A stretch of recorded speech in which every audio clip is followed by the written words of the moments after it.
नमस्कार मित्रांनो, नशीबवान सिरियलमध्ये काय घडले आपण ते बघणार आहोत. नागेश्वर घरी आलं पाहून दत्तू आणि प्रभासला आश्चर्य वाटते.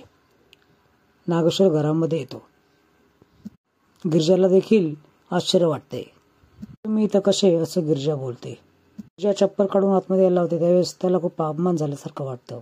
आता नागेश्वर ज्या पलंगावर बसला असतो त्याच्या खालीच प्रभास लपलेला असतो. गिरिजा ज्यावेळेस खाली बघते त्यावेळेस प्रभास खाली लपलेला असतो. तो हात जोडून विनंती करतो की नागेश्वरला सांगू नकोस. आमंत्रण द्यायला आलो आहे.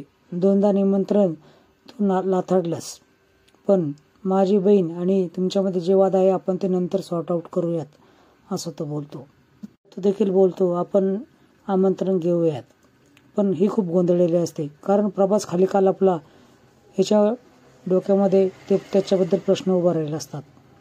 उर्वशीने गिरिजाला कसं बाहेर हाकलून दिलेलं असतं आणि त्यावर गिरिजा काय बोललेले असते हे शब्द तिला आठवतात. त्याच्या मुलाच्या डोक्यावर हात ठेवून दत्तू बोलतो की आजपासून मी दारू सोडली, पण तू आमंत्रण स्वीकार. त्यावेळेस नागेश्वर तिला समजून सांगतो, बघ किती शुभ शकुन आहे हा, मी येऊ सगळे, असं म्हणून गिरिजा नमस्कार घालते. बॉसला गिरिजा बाहेर बोलवते आणि तुम्ही आतमध्ये का लपलात हे मला सांगा, त्यांच्याशी काय संबंध आहे असं विचारणा करते. तुमच्यावर वार व्हावा, तुम्हाला शोधत हॉस्पिटलमध्ये यावं असं तुम्ही केलं तरी काय हे मला सांगा, असं ती विचारते. दत्तू बाहेर आहे का नाही तो बघतो आणि दत्तूला काही सांगायचं नाही असं तिला तो सांगतो.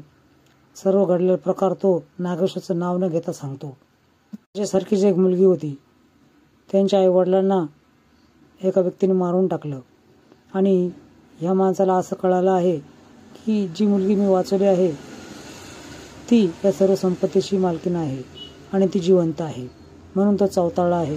नागोबासारखा सगळ्या प्रॉपर्टीवर जो बसला आहे.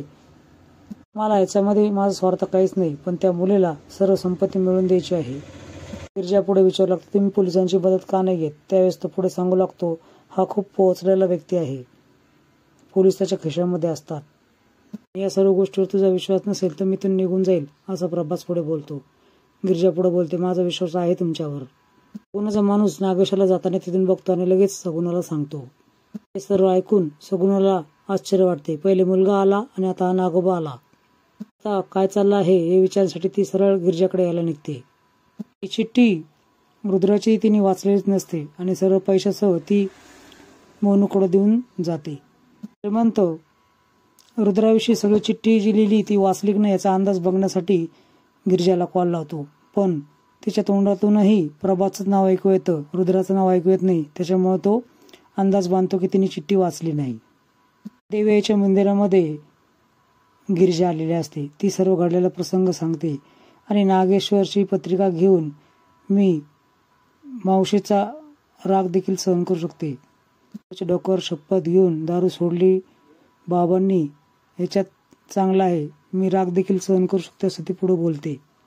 खात्री आहे सगुणा मावशी मला नक्की माफ करेल, असं ती देवीशी बोलू लागते. त्यात रुद्र तिथं येतो आणि देवी मला देखील माफ कर असं बोलतो. रुद्राच्या मनामध्ये प्रश्न असतो की हिने चिठ्ठी वाचली असेल का, हिने मला माफ केलं असेल का, पण फ्रेंड आहोत ना, त्यात काय इतकं तर चालतंच ना, असं गिरिजा बोलते. त्यांनी मला माफ केलं आहे याचा गैरसमज रुद्रामध्ये तयार होतो. आता गिरिजा आणि रुद्रा हात मिळवणे करतात फ्रेंड्ससाठी. हे सगळं सगुणा बघते आणि ही खूप महागात पडेल मैत्री, असं मनात विचार करते.